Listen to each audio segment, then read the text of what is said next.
Halo teman-teman, apa kabar? Selamat pagi, selamat siang, selamat sore, selamat malam teman-teman. Semoga teman-teman sehat semuanya ya. Kali ini kita akan mencoba membahas bagaimana caranya menambahkan kapasitas storage dari virtual machine atau virtual private server teman-teman dengan cara SSH tunnel teman-teman. Emang bisa? Bisa dong teman-teman. Makanya teman-teman jangan lupa subscribe channel ini dan klik tombol loncengnya supaya kalau ada tips-tips lain yang keren-keren, yang out of the box, teman-teman akan mendapatkan notifikasinya ya teman-teman ya.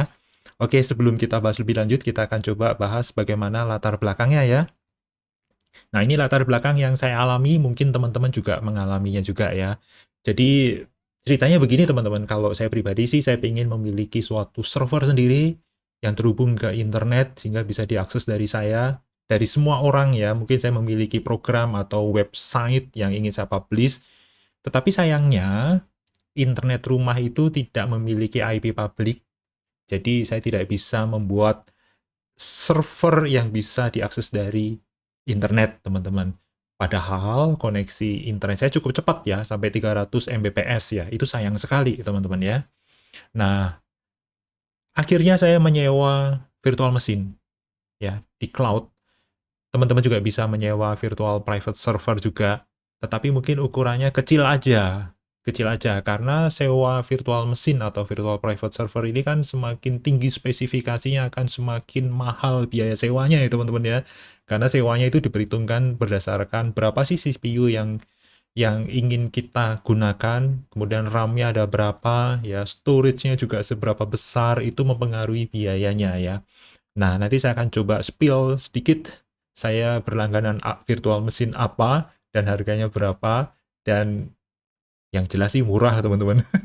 Sayangnya memang storage-nya kecil, dan kita memerlukan trik yang akan kita bahas kali ini, sehingga kita akan meningkatkan kapasitas storage kita ya, teman-teman ya.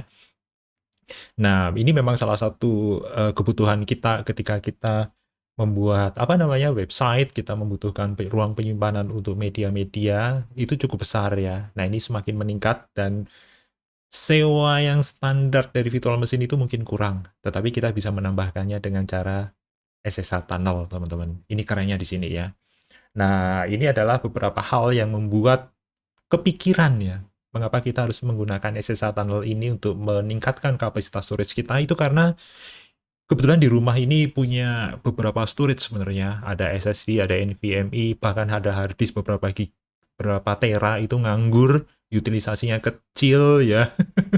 Nah, ini kita akan gunakan untuk server kita. Nah, kebetulan internet rumah juga cukup bagus, cukup cepat sampai 300 Mbps ya. Dan ini sangat mendukung cara kita ini ya. Ini adalah mungkin gambarannya mengapa kita perlu membuat seperti ini, topologinya seperti apa sih ya teman-teman ya. Jadi contohnya kita sudah menyewa suatu virtual machine atau virtual private server yang cloud ya, speknya kecil-kecil aja, nanti saya akan coba tampilkan saya berlangganan apa. Nah, kita ada internet ini, kita di rumah kita ada sambungan ke internet dan kita ingin mempublish storage kita sehingga bisa digunakan oleh virtual machine kita ya. Jadi contohnya di sini saya punya komputer mini PC yang ada storage-nya dan saya ingin coba publish dengan SSH tunnel ya. Nanti caranya gimana? Kita akan bahas ya.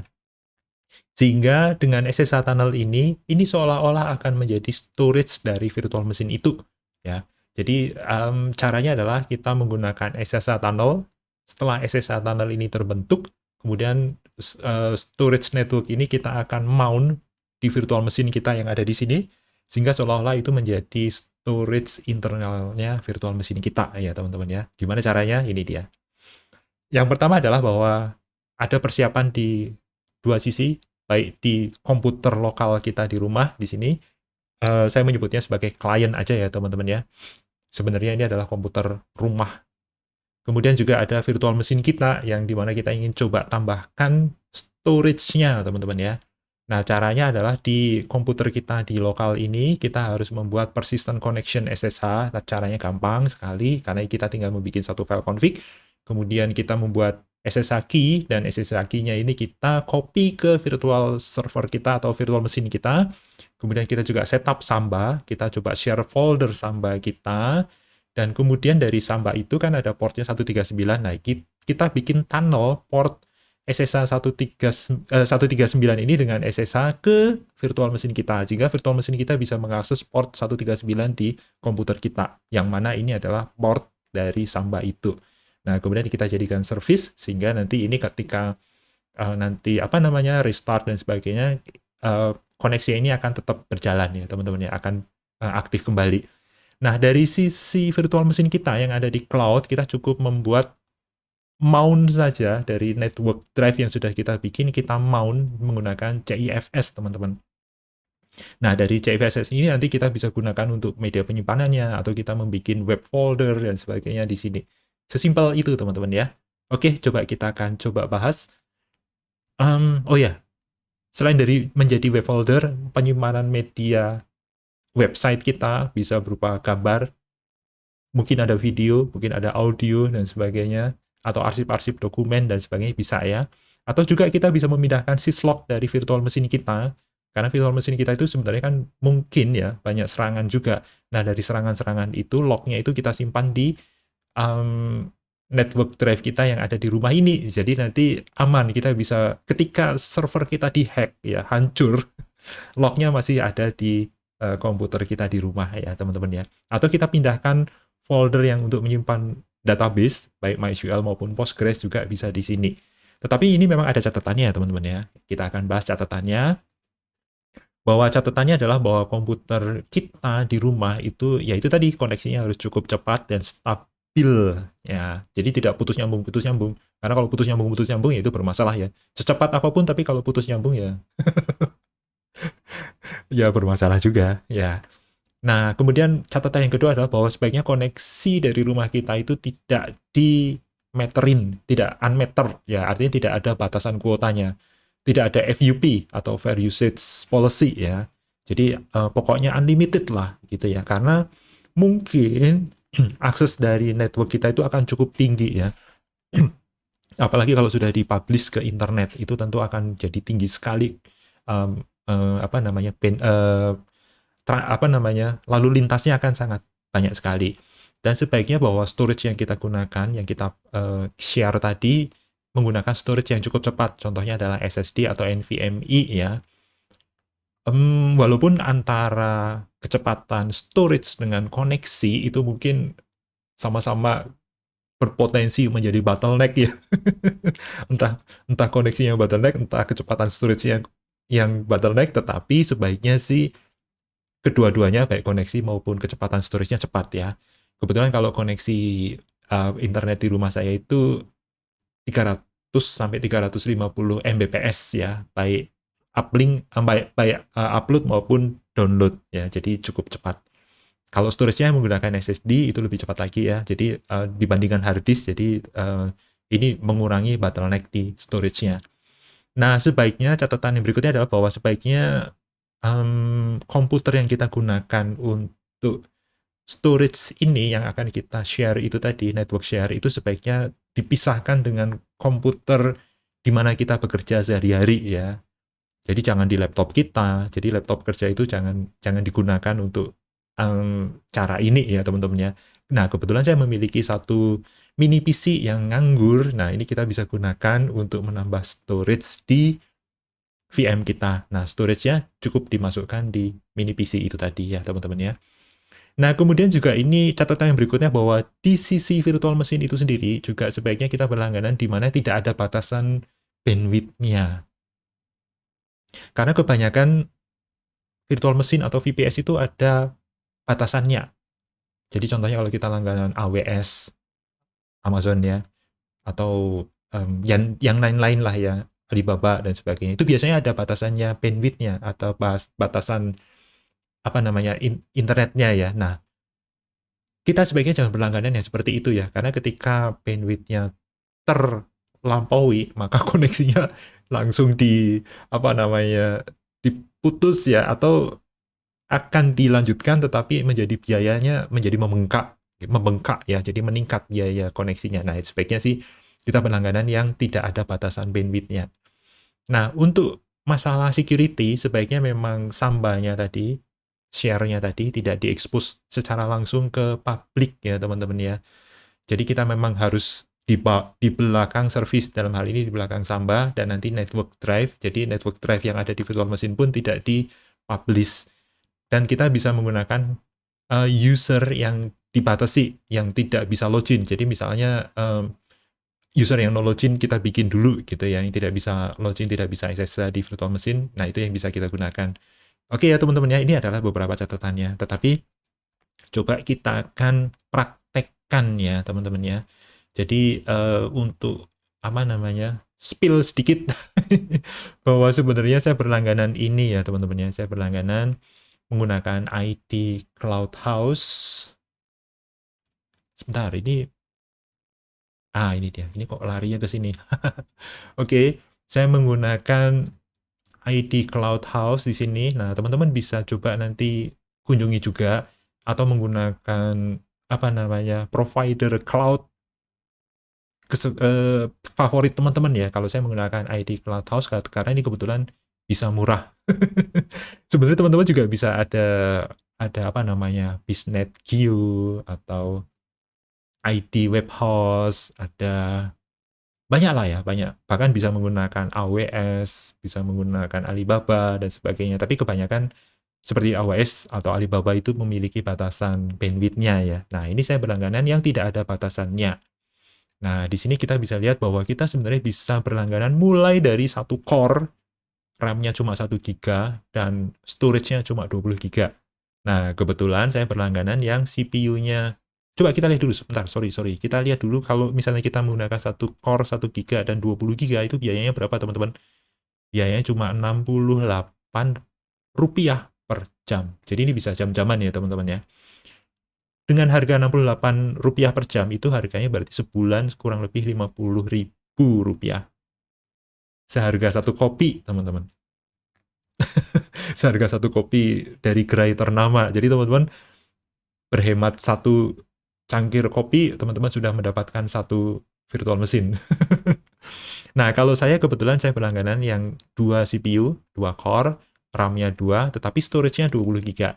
Nah, ini harganya berapa? Harganya Rp119 per jam. Jadi kurang lebih Rp87.500 per jam. Ini seharga 2 cangkir kopi.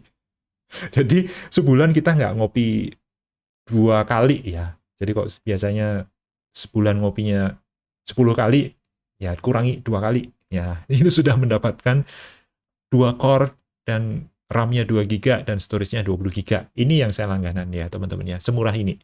Nah, dari inilah kita sudah mendapatkan virtual machine dengan IP public. Jadi teman-teman kalau memiliki domain name sendiri bisa diarahkan ke situ dan teman-teman sudah bisa memiliki website sendiri, website pribadi. Nah, dalam hal ini contohnya saya sudah memiliki website yaitu swatizen.com. Nah, ini website amatiran teman-teman. Jadi untuk praktek-praktek saya menggunakan website ini ya teman-teman ya. Nah, teman-teman bisa semurah itu ya. Nah, mari kita bahas lanjut ya teman-teman ya. Kita lanjutkan. Yang pertama adalah untuk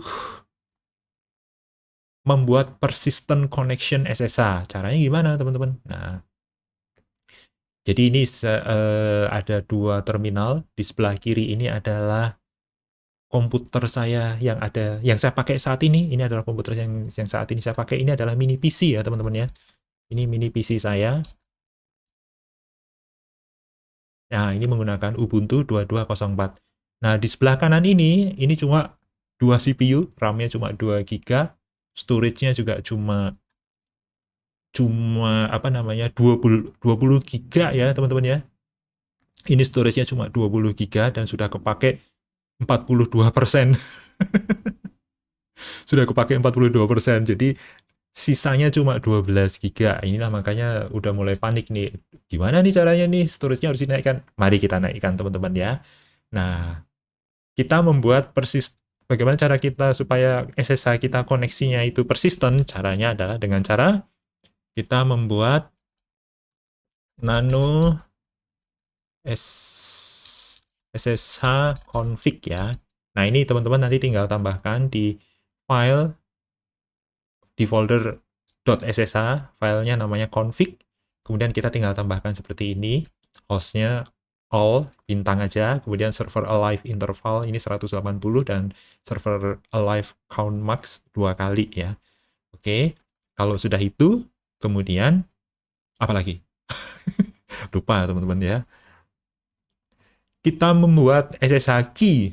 Nah, membuat SSH key caranya gampang ya. Teman-teman kalau belum membuat SSH key, caranya adalah dengan cara SSH keygen. Nah, ini adalah cara untuk membuat SSH key. Gunanya apa SSH key? SSH key ini adalah bahwa kita nanti bisa menjalin hubungan dengan server atau dengan komputer lain melalui SSH, tetapi tidak menggunakan password, cukup dengan key yang sudah kita bikin. Jadi, kita bagikan public key kita ke server di sana, sehingga nanti koneksi itu bisa berlangsung dengan key-nya. Nah, ini caranya menggunakan SSH keygen. Ini kebetulan saya sudah membuat, jadi teman-teman nanti jalankan. Kalau belum memiliki key-nya untuk SSH, bisa menjalankan SSH keygen. Ya. Setelah menjalankan SSH keygen, sudah punya dong SSH key-nya ya. Jadi contohnya di sini saya tampilkan. Nah, di sini sudah ada ID RSA public. Nah, ini adalah key yang bisa kita share ke server. Nah, cara mengkopinya gimana? Nah, ini SSH copy ID. Ini artinya kita mengkopikan key kita ke server atau komputer lain yang ingin kita jalin koneksinya dengan SSH tanpa password. Nah, ini contohnya saya ke server swatizen.com. Nah, nanti teman-teman harus memasukkan passwordnya. Jadi tinggal SSH -copy -id ke server teman-teman. Ya. Itu cara membuat atau menjalin koneksi dengan key. Ya. Nah, kalau kita sekarang membuat service Samba. Samba itu seperti Windows sharing, folder sharing ya. Tetapi kita di Linux, di Ubuntu. Nah, teman-teman kalau belum install Samba, caranya gampang. Sudo apt install Samba. Itu aja. Ya, Samba. Udah, nanti ketika Samba ini sudah dijalankan, ya, sudah terinstall, biasanya sih sudah langsung aktif ya, tetapi kalau misalnya belum aktif, kita cek aja. Sudo systemctl, kita cek statusnya Samba. Ini sama ya, ini Samba. Sudah aktif belum? Sudo systemctl status SMBD. Nah, ini SMBD sudah aktif ya, SMBD sudah aktif. Ini adalah Samba daemonnya, SMBD. Nah, ini kebetulan sudah aktif. Kalau misalnya teman-teman belum aktif ya, maka pertama kali adalah sistem CTL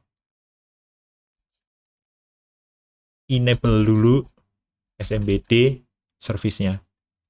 Gitu ya, SMBD service. Kalau misalnya sudah, maka setelah di-enable, maka start SMBD. Udah, itu aja. Nanti aktif, kalau sudah, kita bisa cek SMBD. Nah, ini kebetulan saya sudah aktif. Oke, teman-teman. Sudah aktif Sambanya. Kalau sudah aktif, kita akan edit dulu. Edit dulu config-nya dari Sambanya. Ya, sudo nano etc samba smbd conf. Ini jangan lupa filenya ini. Nah, ini adalah setting dari Sambanya ke bawah sampai ketemu yang namanya homes. Ini ada share definitions. Nah, dari sini, ini kalau misalnya di depannya ada crash-nya, itu berarti belum aktif ya. Jadi, dihilangkan crash-nya. Kemudian, komennya apa? Ini contohnya saya komennya home directories. Ini default bawaannya. Kalau di depannya ada crash-nya juga, dihilangkan ya. Nah, ini browsable juga tadinya, kalau ada crash-nya, dihilangkan juga crash-nya. Apakah mau browsable atau tidak? Default-nya adalah no, tapi saya bikin yes, supaya nanti bisa dilihat juga. Karena kebetulan walaupun ini saya share juga ke VM, tetapi saya juga ingin supaya bisa diakses juga dari mana saja ya, kebetulan ya. karena saya membuat beberapa arsip juga yang bisa saya akses di sini, gitu ya. Karena saya menyimpan beberapa dokumen juga di komputer mini ini, gitu ya, di storage saya ini. Nah, read only yes atau no, defaultnya yes ya, tetapi saya bikin no, artinya ini bisa write juga ke storage saya ini. Kalau untuk keamanan, misalnya ini memang hanya untuk read-only storage, sehingga nanti di virtual machine itu hanya bisa membaca saja, teman-teman bisa bikin ini read-only-nya yes. Ini create mask-nya juga 0755, karena ada beberapa file yang mungkin akan digunakan untuk website, ya, jadi supaya bisa diakses juga dari luar. Nah, ini jangan lupa, ini tadinya juga depannya ada crash-nya, kita hilang crash-nya, kemudian valid user-nya, %s ini artinya usernya sistemnya ya, yang ada di sistem kita, di mini PC kita. Oke, kalau sudah disimpan ya teman-teman ya, ini saya nggak simpan karena saya sudah jalankan. Nah, kalau sudah teman-teman sambanya sudah di restart ya, jadi setelah kita ubah tadi, setelah ada perubahan, maka sambanya juga harus di restart, SMBD. Udah, seperti itu, di enter. Oke. Nah, kalau sudah, teman-teman jangan lupa membuat user supaya yang bisa mengakses share tersebut. Ya, kalau bisa sih satu aja, user kita aja ya, yang memang kita mau gunakan. Nah, dari sini, caranya adalah menggunakan sudo smb passwd, jangan lupa -a, ini untuk menambahkan usernya siapa. Ini contohnya saya, gitu ya. Nanti setelah ini dijalankan, maka akan kita disuruh memasukkan password-nya. Password untuk user sambanya. Nah, ini kebetulan saya sudah. Jadi, saya nggak jalankan lagi ya, teman-teman ya. Nah, setelah itu apa? Setelah berhasil membuat share folder, tiba saatnya kita membuat tunnel, reverse tunnel dari komputer lokal kita ke server kita, virtual machine kita. Caranya gimana? Nah, ini dia.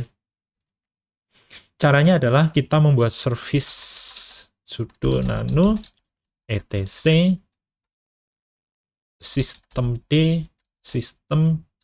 Nah, ini saya membuat tunnel smb.service. Teman-teman mau kasih nama apa aja boleh ya.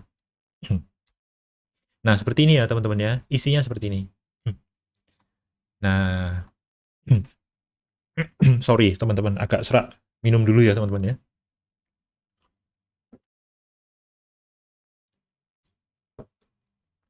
Oke teman-teman, jadi isinya seperti ini.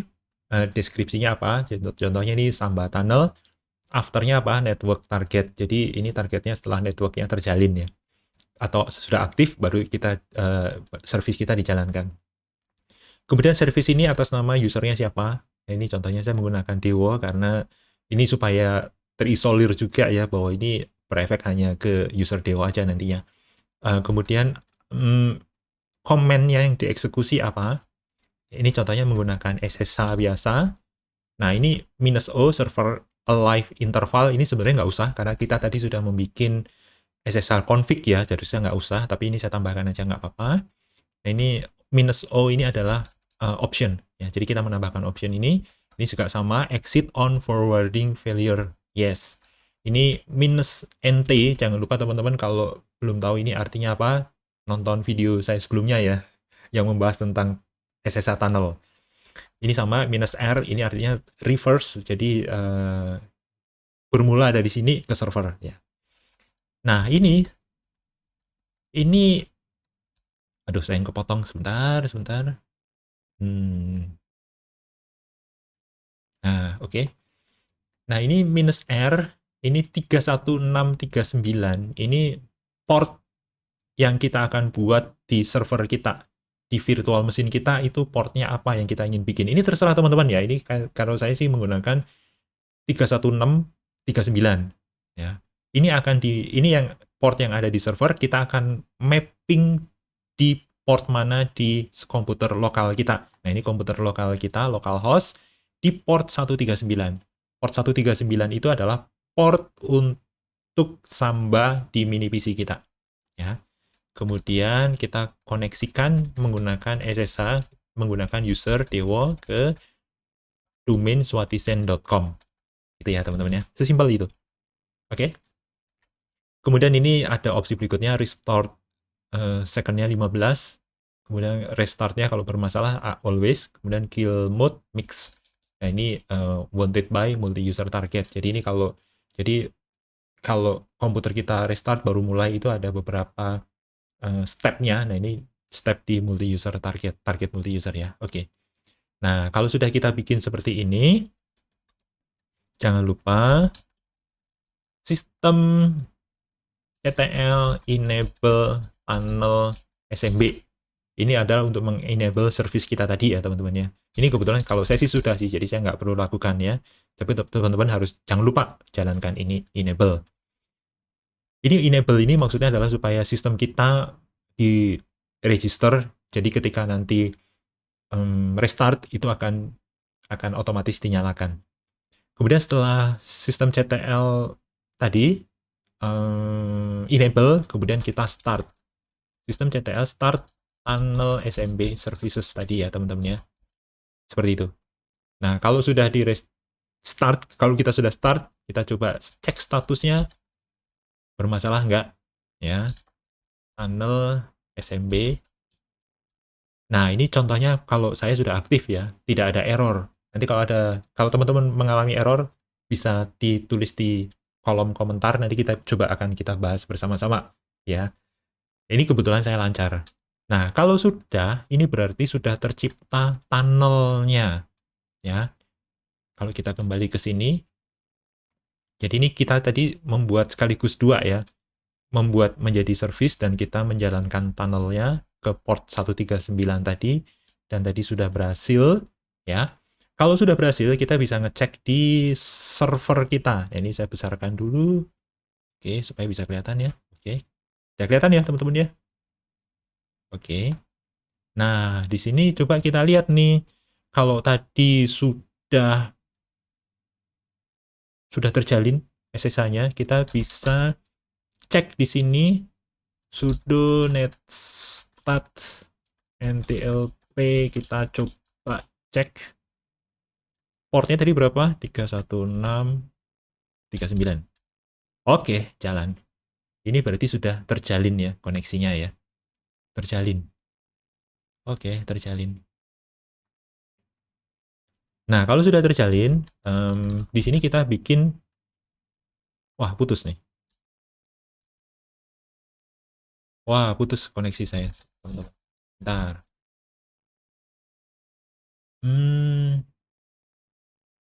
Oke. Vertikal. Oke, kita ulangi lagi ya. Saya SSH. Oke. Kemudian tadi kita sudah ya. Kemudian apa tadi jadinya? Lupa. Coba kita cek. Oke. Belum ada ya. Ini belum ada. Nah, kalau belum ada seperti ini, maka kita coba mount. Mount apakah network drive-nya kita mount ya. Caranya saya sudah bikin file di sini namanya mount 316SH. Jadi ini adalah untuk memount network drive kita tadi dengan tipenya. Tipe filenya adalah CIFS. Teman-teman kalau belum install CIFS ya, harus install dulu. Nanti caranya sudo apt-get install CIFS gitu ya. Kebetulan kalau saya sudah install, jadi saya nggak jalankan. Gitu ya teman-teman ya. Nah, kemudian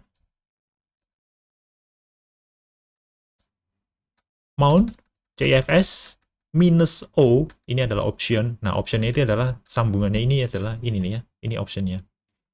Nah, optionnya adalah yang melakukan mount ini itu mountingnya ya, share-nya itu diberikan kepada grup ID 1000. Grup ID 1000 itu saya, user Dewo gitu ya. UID-nya juga Dewo. Nah, kemudian yang akan memount itu, ini kan karena network drive ini, maka kita akan menggunakan username-nya siapa? Dewo. Nah, ini tambahan di sini portnya dari share tadi berapa? Ini 31639 gitu ya teman-teman ya.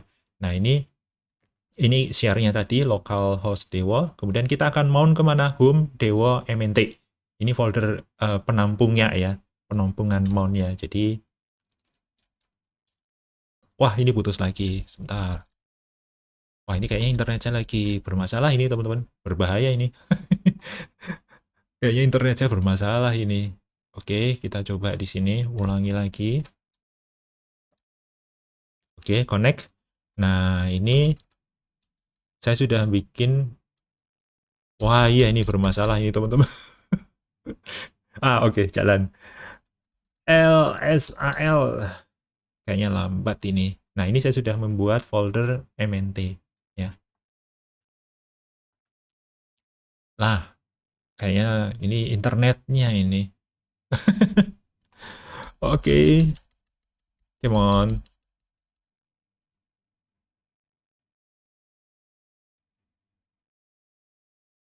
Internet saya ini teman-teman bermasalah.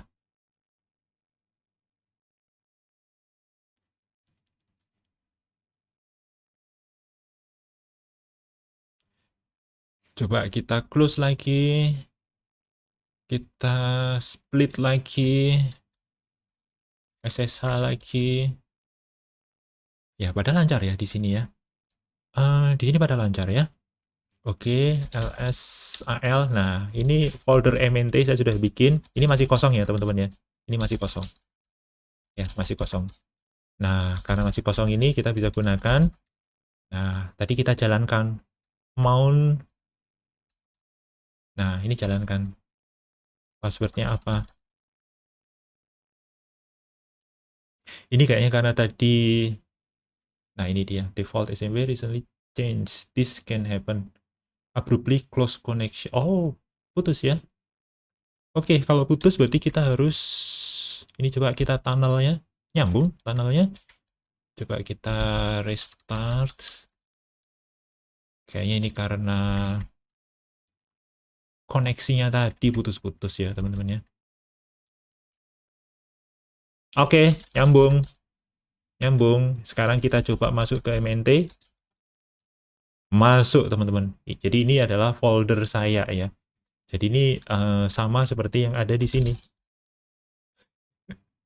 Ini folder saya, teman-teman. Folder saya yang ada di sini. Dan ini saya langsung share. Jadi home folder saya di sini. Home folder saya langsung saya share ke sini, teman-teman. Nah, ini dia. Nah, jadi saya bisa mengakses langsung dari server ya. Ini server Swatizen ya, teman-teman ya. Ini adalah di MNT saya. Jadi, ini sudah langsung bisa kita bikin apapun ya. Kita gunakan untuk apapun. Ya, sekeren itu, teman-teman. Coba kita cek. Nah, lo kan nambah, teman-teman. Jadi ini dia. Kapasitas kapasitas storage dari VM saya bertambah 234 giga, teman-teman. Asik nggak?